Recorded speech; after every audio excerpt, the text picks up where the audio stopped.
Você acredita que existem pescadores que usam fogo para pescar no mar aberto à noite? Ou lugares onde os pescadores precisam levar serras para o trabalho? Esses são apenas 2 dos 30 momentos mais impressionantes de captura de frutos do mar neste vídeo. Por que as pessoas precisam usar ferramentas tão estranhas assim? Assista até o meio do vídeo para descobrir.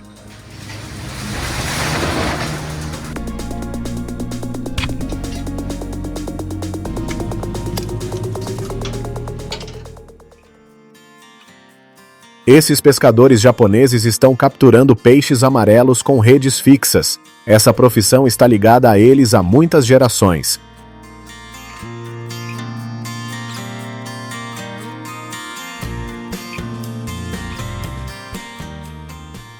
Desde o início da manhã, dezenas de tripulantes se concentram ao redor da área das redes e puxam os pesados lotes de peixes para a superfície. E o resultado desta vez realmente surpreendeu muitas pessoas. Apenas esta rede rendeu mais de 10 milhões de ienes, tornando-se um dos dias de pesca mais bem-sucedidos da temporada.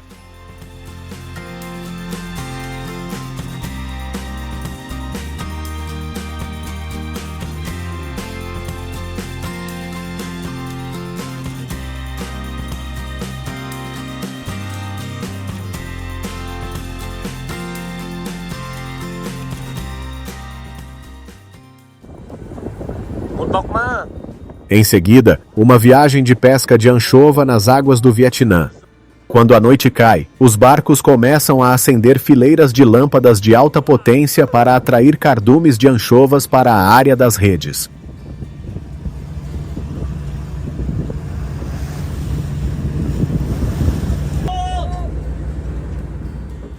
Após muitas horas de espera, os pescadores começam a recolher as redes com empolgação. A rede pesada é lentamente puxada para o convés, sinalizando uma pesca abundante. Apenas alguns minutos depois, milhares de anchovas prateadas e brilhantes se derramam no piso do convés, cobrindo completamente o barco. Xuất sắc 10 điểm. Kẹp này là 25 cân. Tí nữa đưa xuống hầm. Tấn 1. Bây giờ đưa cá xuống hầm để bảo quản.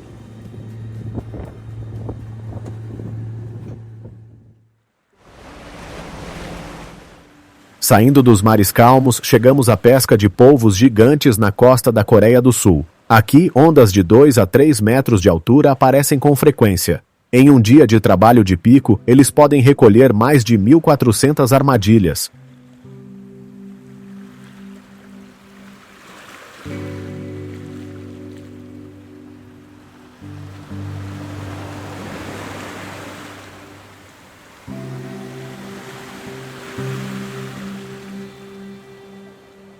Hoje a sorte sorriu quando um polvo gigante pesando 45 quilos foi trazido para o convés, deixando toda a tripulação empolgada.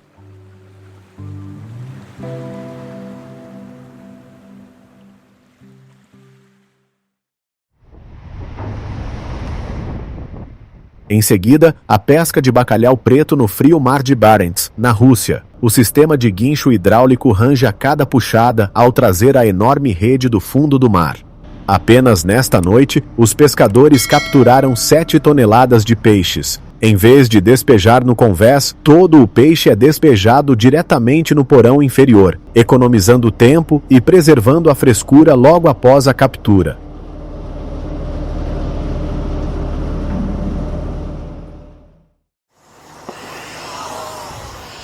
Um dos métodos de pesca mais únicos do mundo está acontecendo na costa de Taiwan. Pesca com fogo. Esta é uma profissão tradicional com longa história por aqui.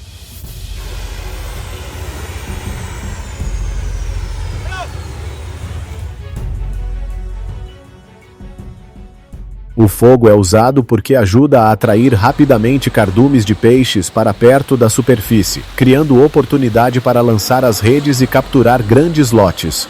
Hoje em dia, esse método de pesca único quase desapareceu. Em todo Taiwan, resta apenas um barco no porto de pesca de Huanggang, que continua mantendo essa tradição de centenas de anos.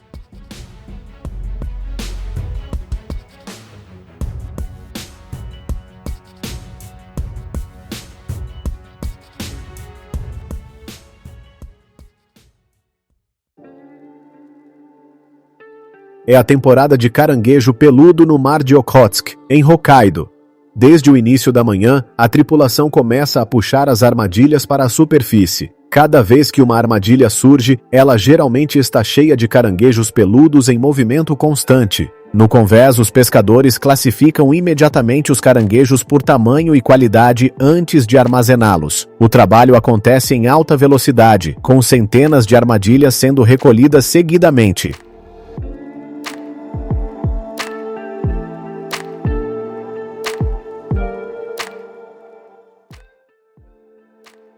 A colheita de frutos do mar não para mesmo quando o mar congela. No Japão, os pescadores usam serras especiais para cortar grandes aberturas na camada de gelo. Depois de abrir caminho até a água, eles começam a puxar as cordas de cultivo de ostras de baixo. Cada corda longa e pesada surge lentamente pelos buracos no gelo, carregando inúmeros moluscos grudados em densos cachos.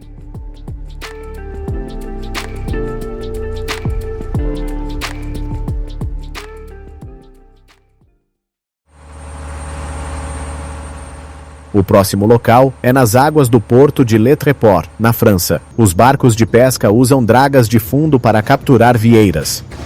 Após muitas horas no pesqueiro, o sistema de dragagem é puxado de volta para o convés junto com uma grande quantidade de vieiras misturadas com areia, cascalho e outros organismos marinhos.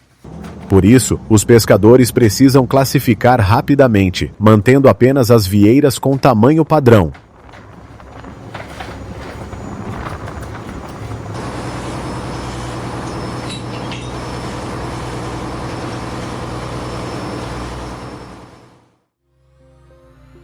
Em seguida, a pesca de barracuda com redes fixas, um método comum em muitas águas tropicais. As barracudas geralmente se movem em cardumes perseguindo peixes pequenos, por isso é fácil entrarem nas áreas de rede já preparadas. Após algumas horas, os pescadores começam a recolher os peixes para o convés. Lotes contínuos de peixes prateados e brilhantes são capturados em uma atmosfera cheia de empolgação.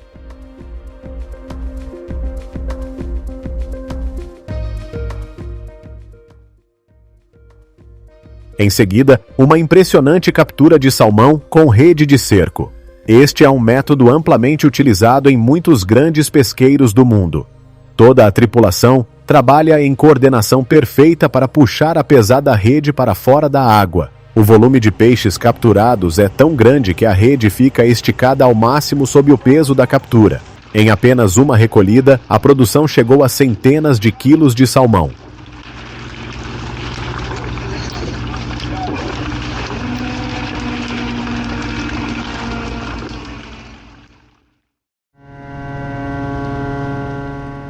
No mar de Okhotsk, os barcos russos de pesca de caranguejo de neve estão operando ativamente.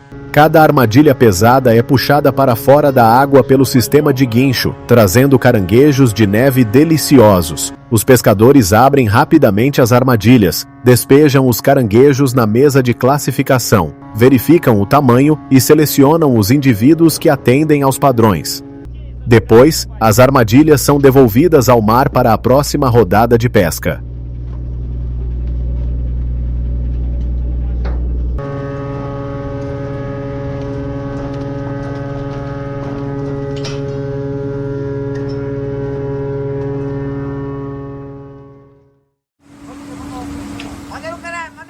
Nos navios comerciais, dezenas a centenas de linhas de pesca são lançadas para acessar cardumes de atum que se deslocam pelo oceano. A tripulação recolhe continuamente as linhas, puxando grandes atuns para o barco. Em dias favoráveis, a quantidade de peixes capturados pode encher o porão em apenas uma manhã. Este é o meio de vida de muitas famílias de pescadores.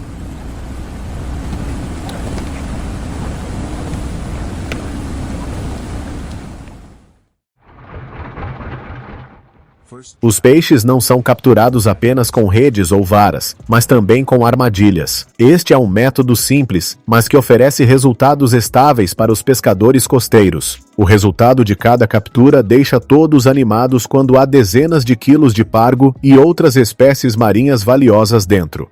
Cada peixe saudável é continuamente retirado e transferido para os recipientes no barco.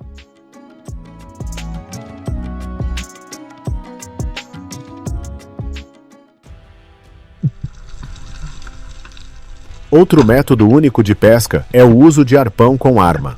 O caçador precisa procurar diretamente o alvo debaixo d'água cristalina e então disparar um tiro decisivo.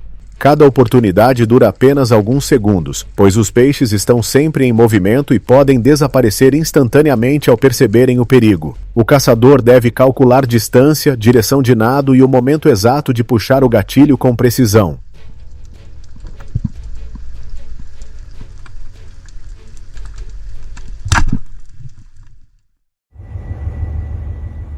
Novembro, na França, é a temporada de pesca de arenque. O método utilizado é a arrasto, permitindo que os pescadores capturem grandes quantidades de peixes em cada viagem. Toda vez que a rede é puxada para o convés, milhares de arenques prateados e brilhantes se derramam continuamente. A produção abundante da temporada de arenque de novembro há muito tempo é uma parte importante da indústria de pesca nas águas do norte da França.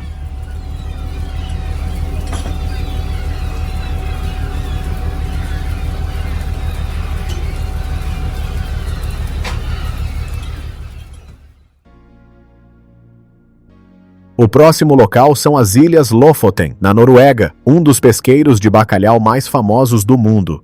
No inverno, quando os cardumes de bacalhau do Ártico migram para a região para desovar, centenas de barcos de pesca lotam o mar. Os pescadores usam redes de emalhar, um método tradicional mantido por muitas gerações. Cada peixe prateado característico é retirado da rede e rapidamente transferido para o porão.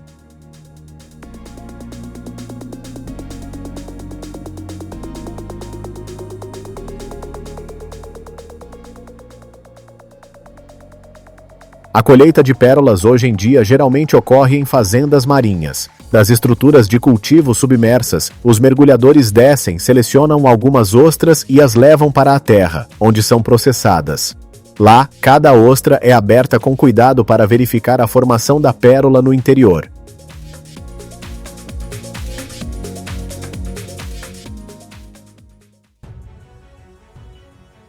Em seguida, vamos ver como os pescadores capturam camarões com redes de arrasto de fundo. A rede fica cada vez mais pesada e é trazida para a terra em meio à expectativa de todos. Quando a extremidade da rede é aberta, camarões e outros organismos marinhos se derramam no porão. Logo em seguida, as pessoas começam a recolher o produto, organizando os camarões em recipientes, prontos para vender ao chegar no porto.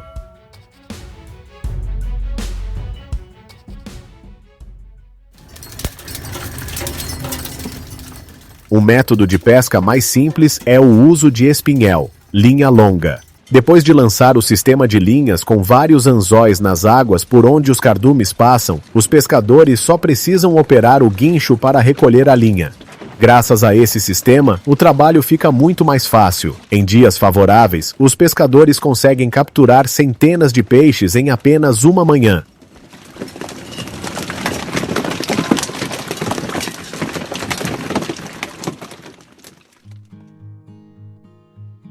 O próximo local são as águas da Rússia, lar de uma das espécies de frutos do mar mais caras do mundo, o caranguejo real. Para capturar esses caranguejos gigantes, os pescadores usam grandes armadilhas cage. Após muitas horas, as pesadas armadilhas são puxadas para o convés. Com alto valor econômico no mercado, cada lote bem-sucedido gera uma renda significativa para os pescadores.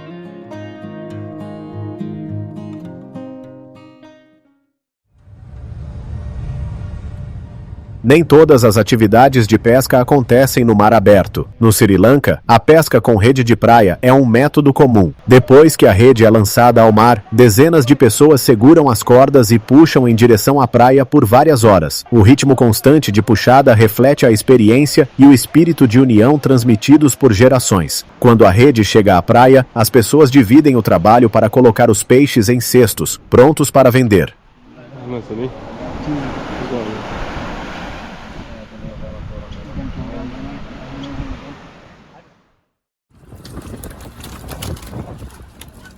Em seguida, uma impressionante captura de peixe-rei nas águas da Índia. No meio da noite escura, um pescador precisa pular diretamente no mar e segurar a rede para mantê-la estável. O trabalho exige muita experiência, resistência e coordenação precisa. O esforço foi recompensado com um lote gigante. Em apenas uma puxada de rede, a frota capturou até 5 toneladas de peixe-rei, incluindo peixe-rei de barbatana azul e peixe-rei comum.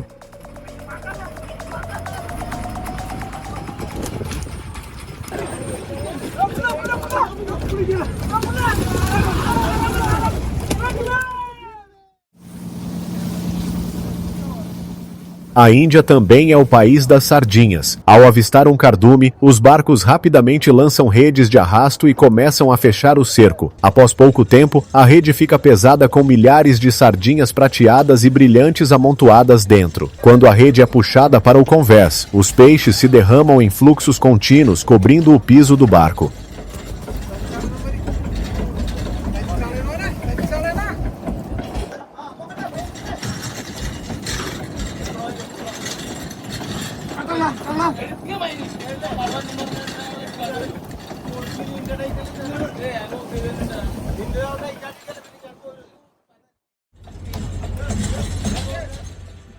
Diferente dos grandes lotes de rede, a pesca de baiacu foca em capturar cada peixe com precisão. Quando o peixe morde, o pescador deve manobrar com cuidado para trazê-lo para fora da água sem perder a captura. Embora o volume não seja muito grande, o valor econômico dessa espécie faz com que cada puxada bem-sucedida traga grande alegria aos pescadores.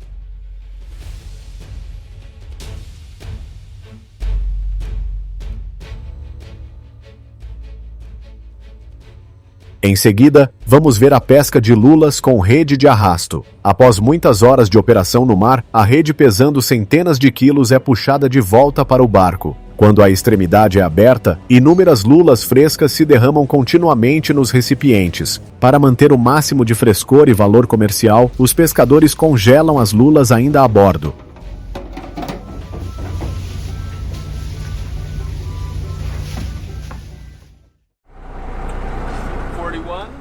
O próximo local é o Alasca, onde a pesca de halibut é uma atividade comum. Depois que o peixe morde, a verdadeira batalha começa. Os pescadores quase não conseguem puxar esses peixes facilmente para o barco, pois eles são muito grandes e lutam com muita força. Em vez disso, eles usam um gancho especializado, habilmente prendendo na região das guelras e coordenando para puxar para o convés.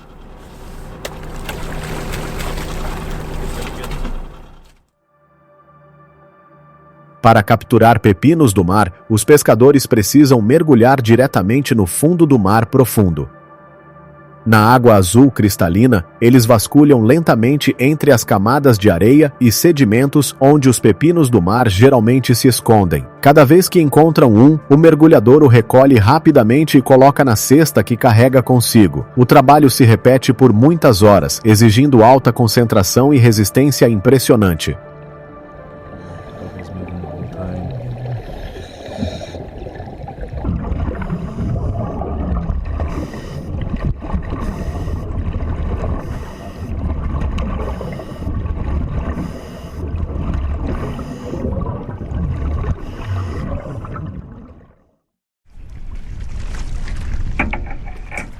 O próximo produto é o pargo. Quando o barco chega ao pesqueiro certo, as longas linhas com iscas são lançadas onde os cardumes de pargo geralmente se alimentam.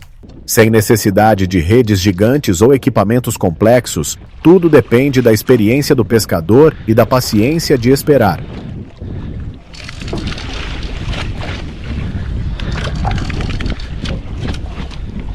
Kör med de hooks va?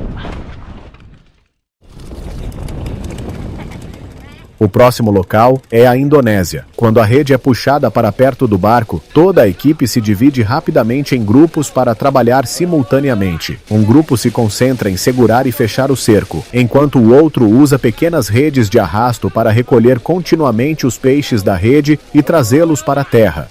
O trabalho acontece com muita urgência, pois milhares de peixes estão concentrados densamente em uma área pequena.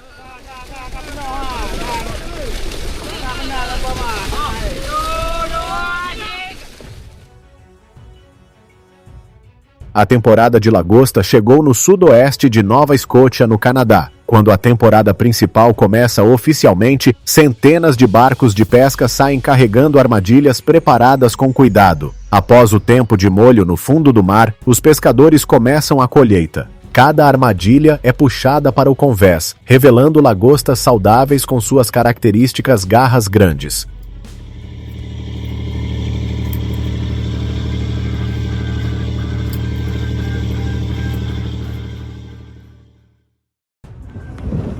O convés de aço treme. Uma parede prateada despenca de cima e, em poucos segundos, 27.000 quilogramas de peixe enterram as botas da tripulação. Água do mar espirra por cima da amurada. Fumaça de diesel se mistura ao cheiro metálico e forte de sangue fresco. Isso não é uma simples pescaria. Isso é uma colheita.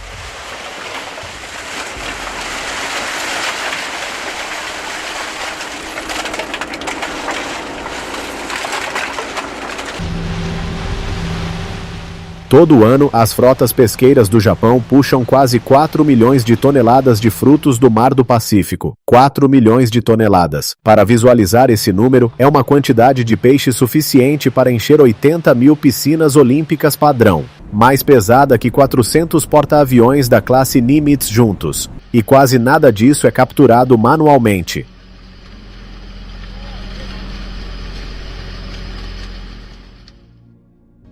Ao largo de Hokkaido, Aomori e do mar de Okhotsk, outro tipo de frota opera dia e noite. Navios mais longos que um campo de futebol. Guinchos hidráulicos capazes de levantar um trem de carga completo. Sistemas de sonar que podem varrer até 900 metros abaixo da superfície. Os japoneses chamam isso de fábrica verde. E ela nunca dorme.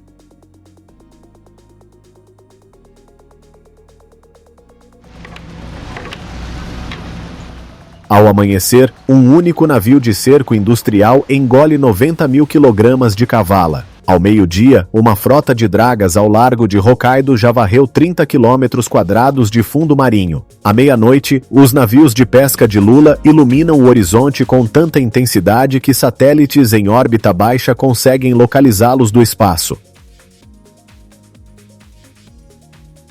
Mas por trás desses números existe uma criatura tão pequena e comum que é preciso uma luz forte o suficiente para ser vista de 500 quilômetros acima da Terra. Chegaremos lá em breve.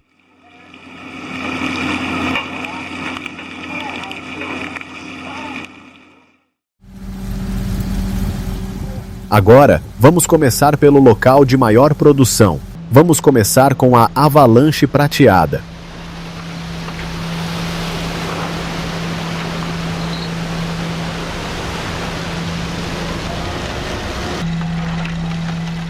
O alvo é a cavala do Pacífico, uma predadora em forma de torpedo que se move em cardumes tão densos que a tela do sonar fica completamente preta. Um cardume pode se estender por mais de 400 metros e pesar mais que um trem de carga completo.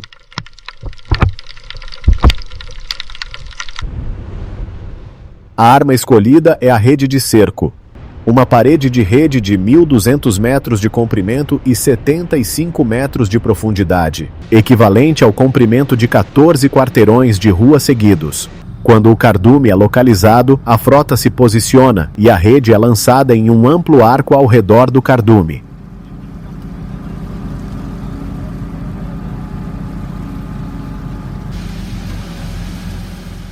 Então chega a parte hidráulica.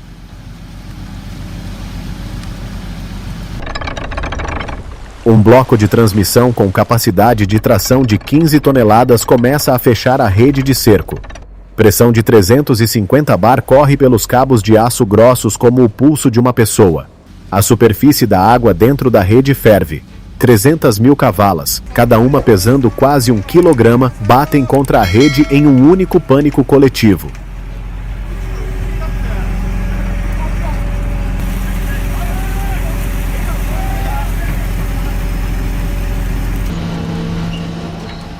A tripulação recua. Ninguém diz uma palavra. Nessa fase, um cabo rompido pode atravessar o convés na velocidade de uma bala.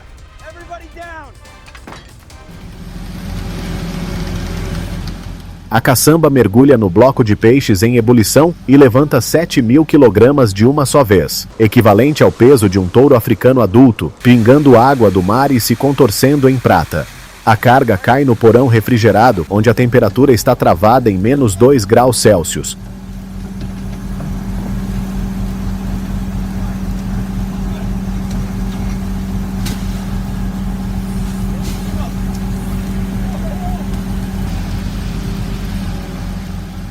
Um moderno navio de cerco japonês pode repetir esse ciclo a cada 40 minutos. Ao final de uma noite de operação, o porão do navio contém mais de 90.000 kg de cavala, embalados em gelo triturado, prontos para o mercado atacadista de Tóquio antes do nascer do sol.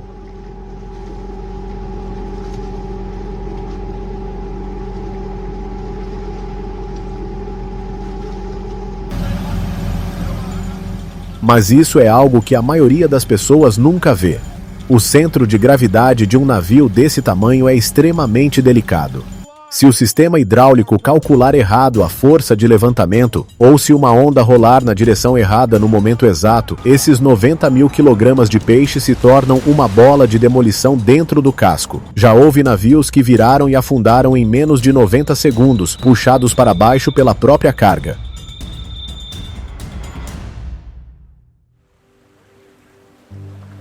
482 quilômetros mais ao norte, em águas frias o suficiente para matar em 12 minutos, outra frota busca algo 100 vezes mais valioso por libra. E não nada. Anda.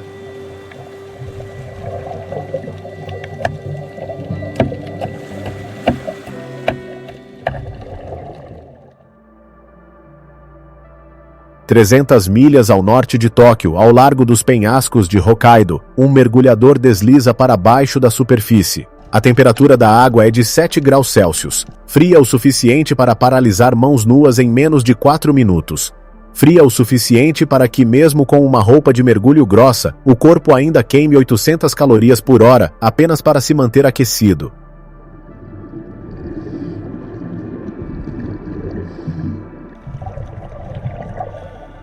Ele está caçando algo que parece uma almofada de alfinetes preta grudada na rocha.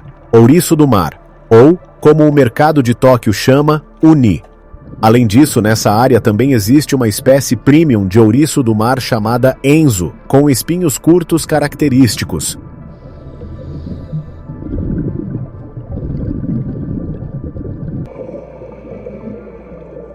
Este é o único produto do mar nesta lista que não pode ser colhido por máquina, não por draga, não por rede, não por bomba de sucção. Cada ouriço deve ser colhido à mão, um por um, em profundidades de 9 a 18 metros.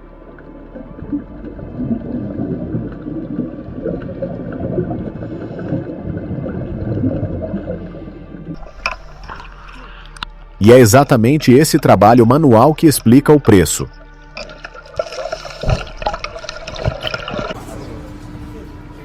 O Uni Premium de Hokkaido é vendido por mais de $200 por libra no leilão de Toyosu. Uma bandeja de madeira pesando menos de 250 gramas pode alcançar $450, mais caro que prata pura por onça.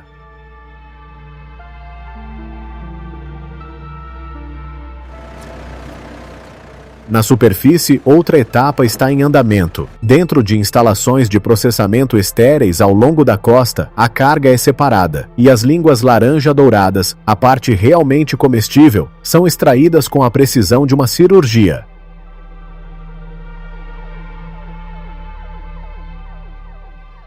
Mas aqui está o estranho. Ouriços do mar não têm cérebro, não têm olhos. Não tem sistema nervoso central no sentido verdadeiro. Eles não são muito mais que uma casca espinhosa envolvendo um tubo digestivo.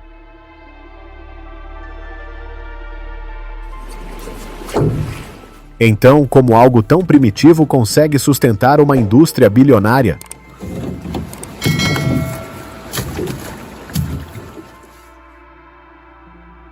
A resposta é a escassez. Um ouriço precisa de 4 a 5 anos para atingir o tamanho de colheita. E as águas frias ricas em algas kelp de Hokkaido produzem uma doçura que nenhum produto cultivado conseguiu replicar.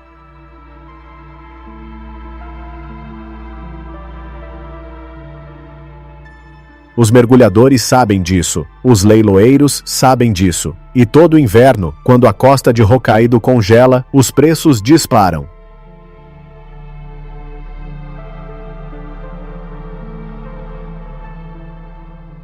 Mas ouriços do mar são colhidos à mão. A próxima colheita é completamente diferente.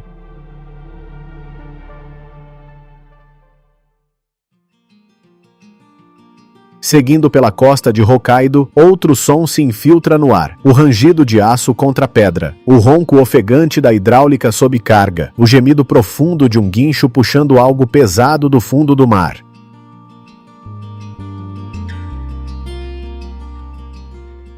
Este é o navio de dragagem de Vieiras.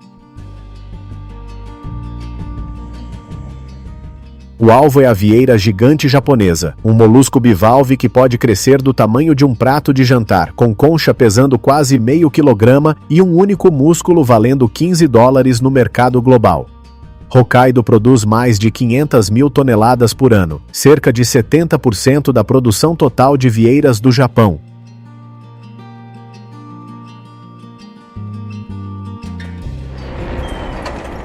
A ferramenta de colheita é brutal em sua simplicidade. Uma estrutura de aço de 3,5 metros de largura e pesando quase 1.000 quilogramas é arrastada pelo fundo do mar atrás do navio.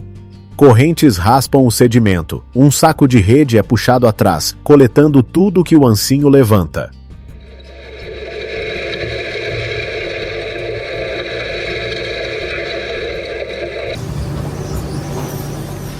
Em uma boa passada, uma única dragagem pode puxar 3.600 kg de vieiras em menos de 40 minutos. O convés fica coberto de conchas, areia, algas e às vezes uma estrela do mar que apareceu no lugar errado na hora errada.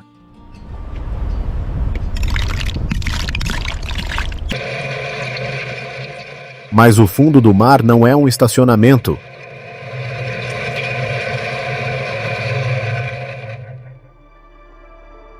Enterradas sob o sedimento estão enormes rochas deixadas pela retirada das geleiras há 10.000 anos. Algumas pesam mais que a própria draga. Quando uma estrutura de aço se move a 5 nós e bate em uma rocha desse tamanho, a força do impacto é transmitida diretamente pelo cabo até o guincho. A estrutura dobra, correntes rompem, redes rasgam. Uma passada ruim pode custar $40 mil em equipamentos danificados ao operador.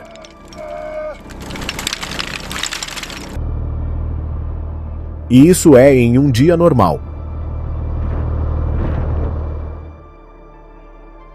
No inverno, o mar de Okhotsk congela pelo norte. Icebergs do tamanho de caminhões flutuam para o sul com a corrente. A frota tem apenas cerca de 6 meses para cumprir a cota anual antes que o gelo feche completamente.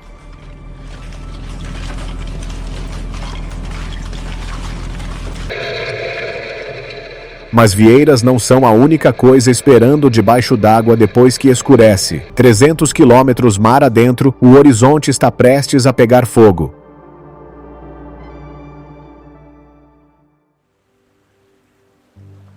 300 quilômetros ao largo da costa de Honshu, o céu noturno está vazio, sem estrelas, sem lua, apenas o teto negro do Pacífico se estendendo. Então o horizonte explode em chamas. Uma frota de pesca de lula acende as luzes, não uma lâmpada, não 10. Cada navio carrega de 150 a 200 lâmpadas de haleto metálico, consumindo um total de 300 mil watts por navio. Para visualizar, um único navio de pesca de lula queima em uma noite mais eletricidade que 250 famílias americanas usam em um dia inteiro. Da órbita baixa da Terra, a frota brilha tanto que satélites da NASA conseguem rastreá-la de 500 quilômetros acima. Astronautas na Estação Espacial Internacional já fotografaram essa luz e a confundiram com uma cidade costeira flutuando no oceano.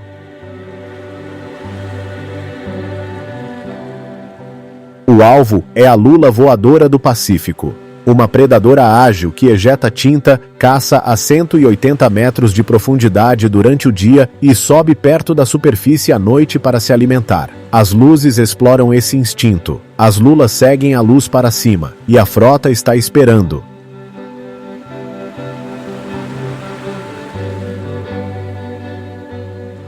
Abaixo da superfície, as máquinas automáticas de anzol fazem o resto. Cada navio opera de 30 a 50 conjuntos dessas máquinas, funcionando perfeitamente 24 horas por dia. Um único navio pode puxar 50 mil lulas em uma noite. A tripulação, às vezes com apenas 6 pessoas, quase não toca na captura até que ela entre no freezer. Mas aqui está o problema que ninguém menciona.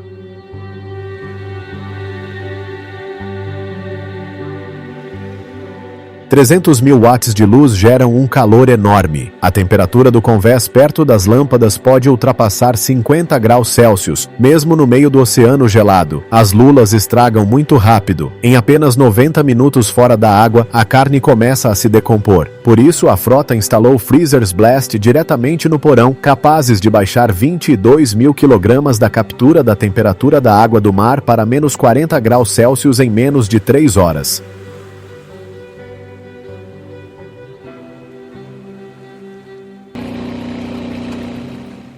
É uma corrida, contra o tempo, contra a temperatura, contra a própria biologia da presa.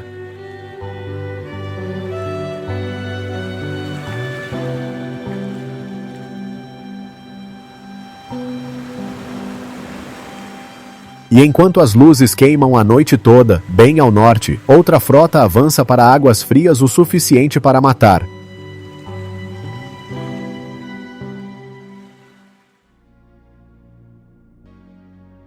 O mar de Okhotsk no inverno é um dos ambientes de trabalho mais hostis da Terra.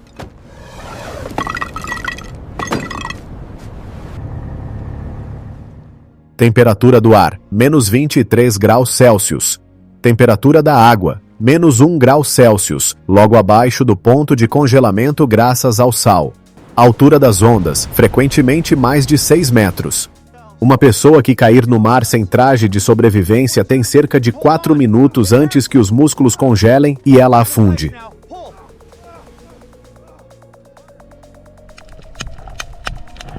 É aqui que vive o caranguejo rei vermelho.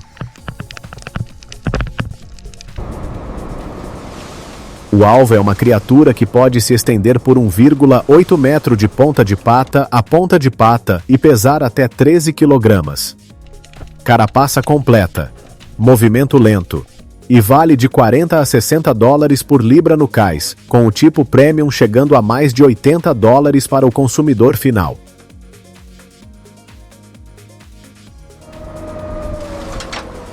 A ferramenta de colheita são as armadilhas para caranguejo, uma armadilha de aço com mais de 2 metros de largura e pesando 360 kg quando seca. Quando molhada, congelada e coberta de gelo, essa armadilha pode pesar mais de 540 kg. Cada navio opera entre 150 e 250 armadilhas, lançadas a 120 metros de profundidade ao longo de quilômetros de fundo marinho. O convés é um campo minado.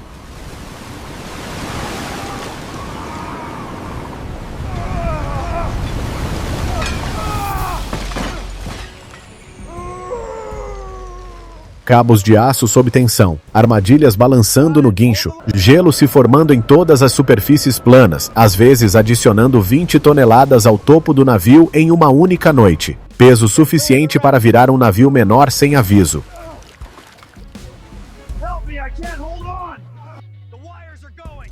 E então, há o cabo.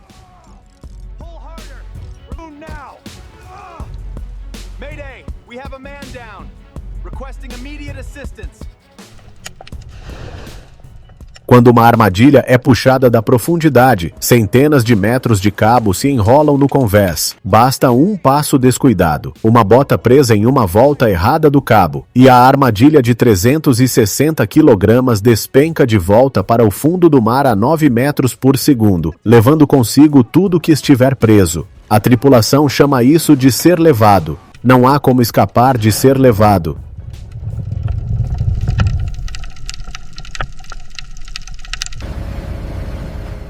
A cada $1 milhão de caranguejo rei vermelho que chega ao Japão, a indústria perde em média um tripulante no mar. Mas a próxima espécie da lista não precisa de rede, não precisa de armadilha, nem mesmo de anzol.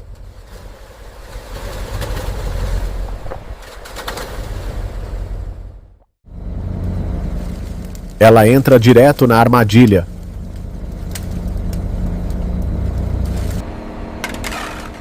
O alvo desta vez é o peixe sauri do Pacífico, uma espécie de corpo fino prateado com cerca de 30 centímetros de comprimento e pesando cerca de 140 gramas. Por si só, nada de especial, mas em quantidade, essa espécie define toda uma temporada da culinária japonesa.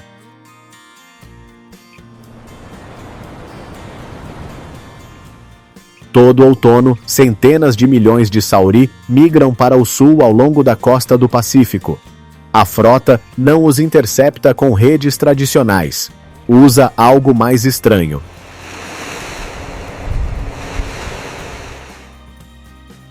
Bombas de peixe.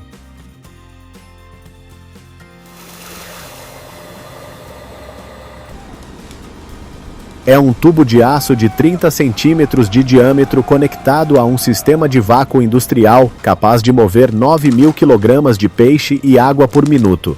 Sem anzol, sem rede, sem partes móveis tocando diretamente a captura. A bomba simplesmente espera, e o sauri nada para dentro.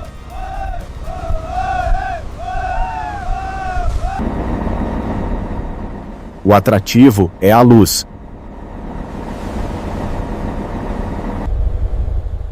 Cada navio acende um conjunto de luzes de alta intensidade ao longo de um lado do casco, deixando o outro lado escuro. O sauri é atraído pela luz e se desorienta ao passar da área iluminada para a sombra. Quando hesitam na fronteira, o bocal os suga. Uma única bomba pode transferir 10 toneladas de peixe do mar para o porão em menos de 60 segundos.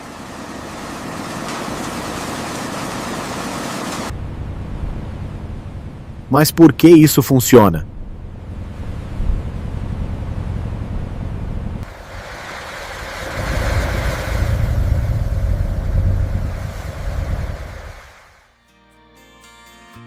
A resposta está na própria luz. Os navios japoneses de pesca de sauri não usam luz branca. Eles usam uma mistura específica de comprimentos de onda vermelha e branca, refinada ao longo de décadas para corresponder exatamente ao espectro visual mais atraente para o sauri. A proporção exata é guardada como segredo comercial. Alguns capitães nem discutem o assunto com tripulantes de navios rivais. Um único navio de pesca de sauri pode atracar com 100 toneladas de peixe em uma noite. Isso equivale a cerca de 400 mil indivíduos, processados e congelados antes do amanhecer, com quase nenhuma manipulação física.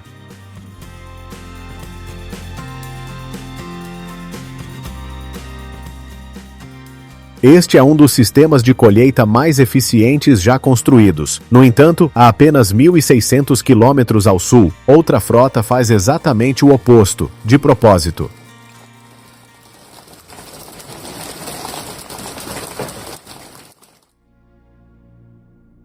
O alvo é o atum listrado, uma espécie em forma de torpedo, musculosa, com média de 9 kg e capaz de nadar a uma velocidade de cruzeiro de 65 km por hora.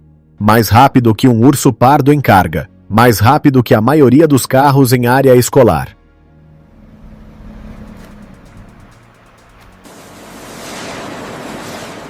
O atum listrado é a espinha dorsal da indústria de katsuobushi do Japão. As lascas de atum seco que dão sabor à maioria das sopas dashi do país. A demanda anual supera 300 mil toneladas. E aqui está o surpreendente.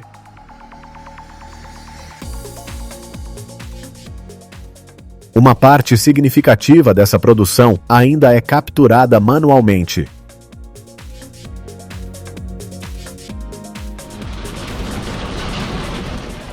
Essa técnica é chamada de pesca com vara manual. O navio localiza um cardume, geralmente com centenas de milhares de peixes, e ativa o sistema de jatos de água de alta pressão ao longo da amurada. Os jatos simulam um cardume de iscas em pânico na superfície, estimulando o frenesi predatório dos atuns abaixo.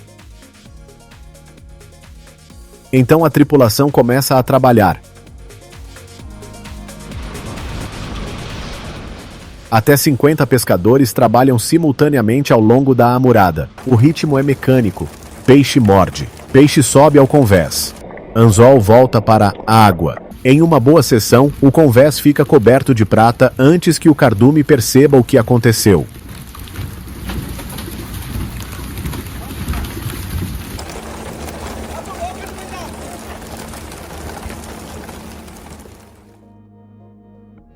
Um único navio pode atracar 30 toneladas de atum listrado em uma sessão de 4 horas, ou seja, 3.000 peixes trazidos ao convés pela força humana.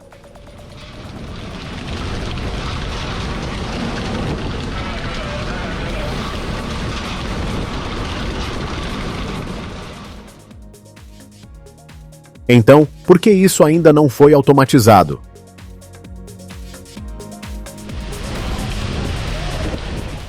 Dois motivos. Primeiro, a pesca com vara manual é um dos métodos de colheita mais seletivos do mundo. Quase zero captura incidental, sem golfinhos, sem tartarugas marinhas, sem peixes abaixo do tamanho.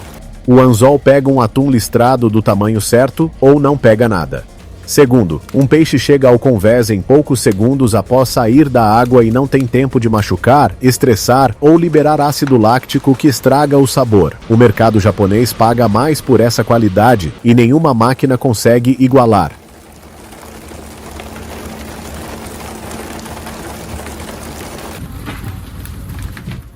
Esta é uma escolha intencional. Velocidade acima de escala, qualidade acima de quantidade.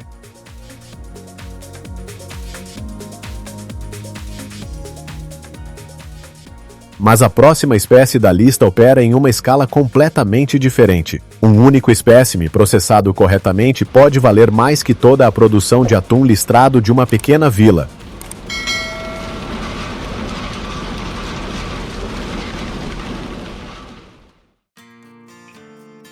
A colheita número 1 desta lista não é medida em toneladas, é medida peixe por peixe, às vezes apenas um.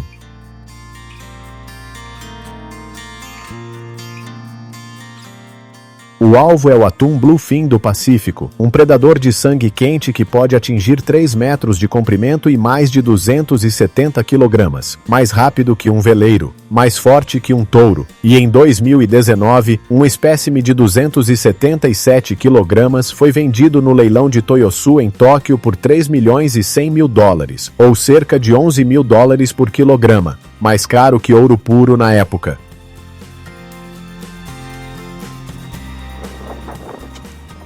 Um peixe, mais caro que um Lamborghini.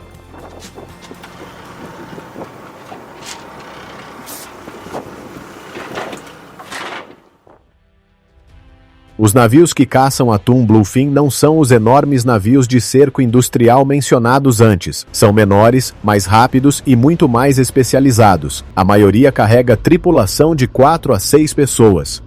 O equipamento escolhido são varas e molinetes pesados, capazes de suportar tensão acima de 90 kg. Puxar um atum bluefin pode levar 2 horas, às vezes mais. Já foi registrado que o peixe mergulha direto a 450 metros a 65 km por hora, puxando equipamento, linha e às vezes o próprio barco. Mas capturar o peixe é apenas o começo. Assim que o atum bluefin toca o convés, o relógio começa a correr. Cada minuto que o peixe permanece vivo e estressado, o ácido láctico invade os músculos, degradando a carne e reduzindo o valor no leilão em centenas de dólares por libra. Para evitar isso, a tripulação japonesa usa uma técnica centenária chamada ikejime.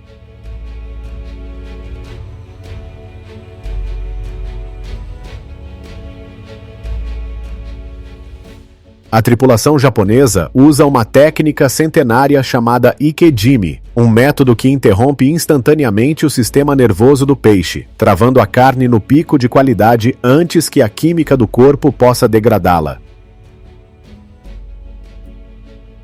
Um atum bluefin processado corretamente pode manter seu valor máximo por 10 dias. Um processado de forma ruim perde 80% do valor de mercado em 6 horas.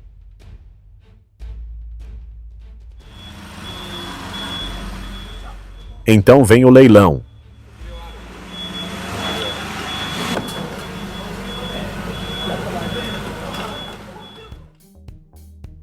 Todas as manhãs, às 5 horas e 30 minutos, o mercado de Toyosu em Tóquio abre. Fileiras de atuns bluefin congelados e frescos estão no chão de concreto, cada um com uma etiqueta contendo número, peso e porto de origem. Compradores de restaurantes de sushi de alto nível percorrem as fileiras com lanternas e pequenos ganchos de aço, verificando cor, teor de gordura e textura. O leilão dura apenas alguns minutos.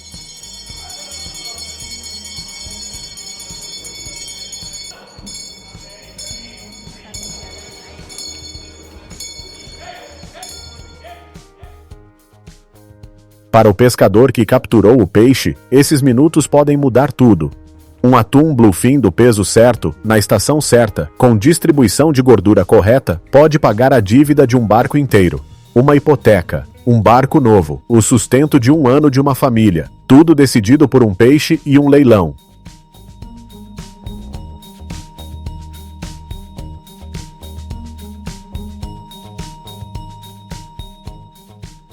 E é exatamente esse momento, repetido todas as manhãs em todos os grandes portos do Japão, que mantém a máquina de 4 milhões de toneladas funcionando sem parar.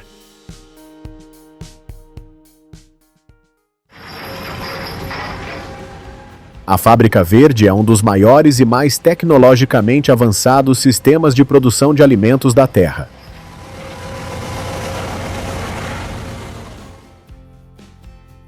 Guinchos hidráulicos levantando o peso de um trem de carga, frotas visíveis do espaço, bombas de vácuo movendo 10 toneladas de peixe por minuto, salões de leilão onde um único ser vivo é vendido por 3 milhões de dólares.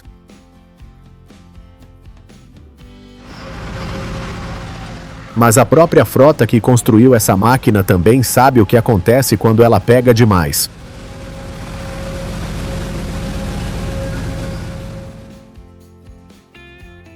Nos anos 1990, a população de atum bluefin japonês caiu para menos de 3% dos níveis históricos. O governo respondeu com cotas rígidas, rastreamento por satélite em todos os navios comerciais e fechamentos sazonais em toda a zona econômica exclusiva. A produção de sauri do Pacífico agora está limitada a 200 mil toneladas por ano, reduzida de mais de 600 mil toneladas há uma década. As áreas de dragagem de vieiras em Hokkaido são rotacionadas em ciclos de 4 anos para permitir a recuperação do fundo marinho.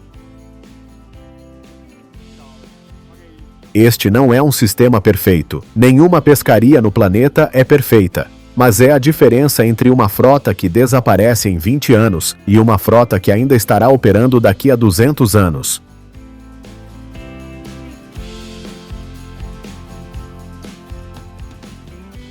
Quando o sol se põe no horizonte da costa de Hokkaido, os últimos navios do dia viram a proa de volta para o porto. Casco de aço cortando a água negra. Porões cheios de mercadoria para o mercado da manhã seguinte. E fora do quebra-mar, as luzes da frota seguinte já acesas para o turno da noite. A Fábrica Verde não dorme.